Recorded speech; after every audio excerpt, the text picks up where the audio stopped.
10 सबसे महंगी चीजें जो किसी काम की नहीं। नंबर 1, 32,000 रुपए का थ्यूडेंट टूथपेस्ट और इसकी खासियत यह है कि इसमें चॉकलेट का फ्लेवर आता है। नंबर 2, 65,000 रुपए की 50 आइस क्यूब, इतने में तो हमारे यहाँ फ्रिज आ जाता है। नंबर 3, अपसाइड डाउन ग्लासेस यानी कि उल्टा चश्मा, जिसकी कीमत है 55,600 रुपए।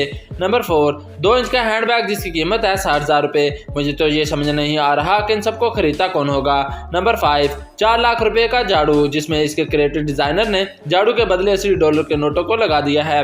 नंबर 6, डायमंड वाला टी पैक जिसकी कीमत है 15 लाख रुपए। अब पता नहीं इसका टेस्ट कैसा होता होगा। नंबर 7, 18,60,000 रुपए की ये पेंसिल जो कि 250 साल पुरानी लकड़ी से बनती है और इसके अंदर ग्रेफाइट की जगह व्हाइट गोल्ड होता है। नंबर 8, यह है दुनिया की सबसे महंगी क्रिकेट बॉल जो कि 1 करोड़ रुपए की है। इसमें डायमंड लगे हुए हैं और साथ में सोना भी लगा हुआ है।